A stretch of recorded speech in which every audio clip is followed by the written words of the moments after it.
Ito na nga yung sinasabi ko na kaya sila naghihigpit pagdating sa exam saka sa skill test dahil sa mga sitwasyon na katulad dito.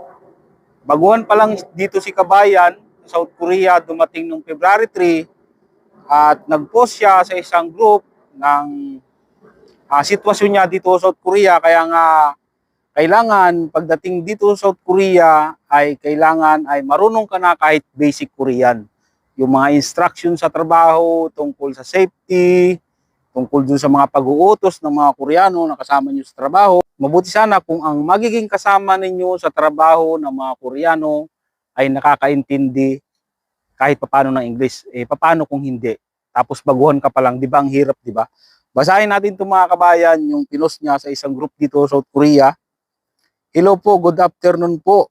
Nais ko lang po sana maghingi ng advice po about po sa situation ko po. Isa po ako sa dumating dito noong February 3, baguhan pa lang. Alam niyo naman po na kaming mga Pinoy ay nahihirapang intindihin ang Korean po. Ayun na, inamin na niya. Karamihan sa mga Pinoy ay nahihirapang umintindi ng Korean. Ang tanong, siyempre, mayroong mga pilosopo din Koreano. Karamihan sa mga Koreano, mga iba dyan, mga pilosopo. May mga kasamaan din ako sa trabaho, mga Koreano na pilosopo. Paano ka nakapasa sa exam at skill test kung hindi ka marunong mag-Korean? Yun minsan na parang ano rin parang nakaka-insulto. Pero totoo yun, di ba? Yung nga naman, paano ka nakapasa sa exam at skill test kung hindi ka mag-Korean, di ba? Wala tayong magagawa. Kahit naman ako ganun din dati pumasa ako sa skill test saka sa exam, pagdating ko dito, hindi naman ako halos makaintindi. Pero normal lang ba na pag di ko po na-gets or nakuha yung instruction, ay pwede na kaming i-physical? Sa akin po, nagkakamali po ako, kadalasan alangan naman po, ay pang-anim na araw ko po ito. Sinusuntok po ako sa likod at minsan hinihidlak ng sadyang nim ko. Sabi nila, biro lang daw yun pero masakit at malakas po Tinatawag pa akong mataba. Yan pang isa. Yung ibang mga Koreano dito galit sa mataba. Sa akin lang po ay sa mga araw na ito, malala po yung homesick namin po. Dagdag pa po itong ganito na hindi po nakakatulong sa mental health po. Tatawagin kang utak ba to? Paano ka nakapasa? Nag-exam ka ba? Nakaka-depress po sa taas ng stress level ko. Mga kinakain ko po, nasusuka na daw. Yun, hindi ko na po alam gagawin ko. Kahit advice lang po, salamat. Kaya doon sa mahihina ang loob na gustong mag-apply dito sa South Korea, 10 beses niyong pag-isipan niya kasi hindi niyo sigurado kung anong klaseng ugaling Koreano ang magiging amo niyo dito.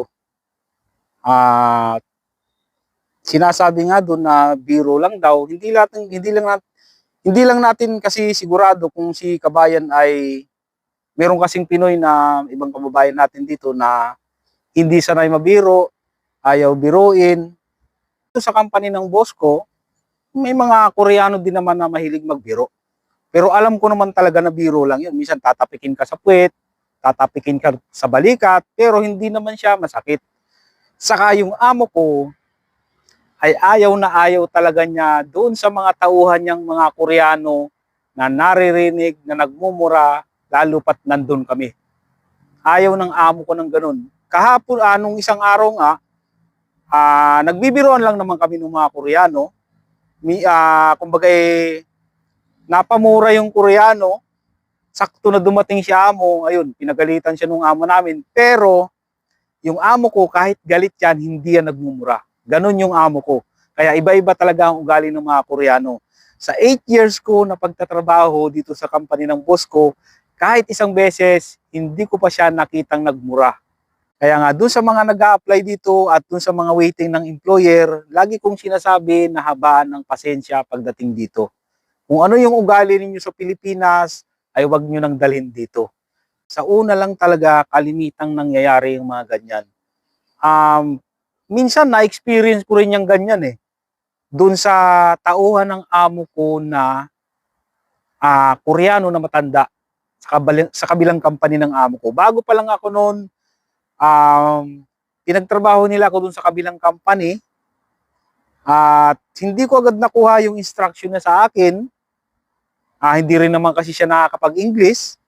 Siyempre, baguhan ako, hindi pa masyadong nakakaintindi. Ayun, nagalit sa akin yung matandang Koreano. Meron talagang mga ganyan mga kabayan, lalong-lalo na yung matatanda. Mahina, maiksi ang pasensya nila pagdating sa ganyan. Ang gusto nila, isang turo lang sa'yo, kailangan makuha mo agad. Ganun talaga. Wala tayong magagawa dyan. Siyempre, kailangan nating mag-adjust. Tayo yung pumunta dito para magtrabaho, nag-aral tayo ng Korean language, pumasa tayo sa exam, kaya kailangan tayo ang mag-a-adjust, hindi sila. Kailangan natin, kahit papano, pagdating dito, mag-aral ng basic Korean, pag-intindi sa mga inuutos ng mga Koreano. Pagkatapos ng trabaho, halimbawa, nasa kwarto na kayo, mag-aral kayo. Kahit basic Korean lang. Kung paano sumagot, paano umintindi sa mga sinasabi ng Koreano. Kalimitan naman kasi ay paulit-ulit lang din naman yung sinasabi nila sa buong araw na pagtatrabaho sa loob ng company. Ito, sa una lang talaga yan, pagbaguhan kayo dito. Siyempre, nandyan na yung homesick. Lalo pat first time nyong mawalay sa pamilya ninyo, nandyan na yan. At halos lahat naman ng EPS factory worker dito sa South Korea ay pinagdaanan yan. Pero kapag nalagpasan mo yan, kapag naiintindihan mo na yung mga sinasabi nila, ay magiging okay na rin ang lahat. Kapag naiintindihan mo na yung mga sinasabi nila, tapos yung kabisado mo na lahat, yung lahat ng trabaho sa company ng boss mo, magiging mabait na yan sa'yo. Pero meron talagang iba din talaga. Meron dito, sabi ng iba, kahit wala naman daw silang ginagawang mali, hindi nila alam kung bakit nagagalit sa kanila yung amo nila. Ewan, hindi natin alam. Kung sa sitwasyon na ganyan, na laging nananakit, laging namimisikal yung amo, pwede naman niyang may mga ibang kababayan naman tayo dito na tumutulong tungkol sa ganyan. I-report sa na may yung mga migrant dito, na may mga Pinoy na nagtatrabaho, natutulungan naman niya si kabayan. At maaaring siguro, kung talagang ayaw niya doon sa company, pwede naman siyang lumipat ng ibang company. At valid reason naman yun para umalis ka sa company.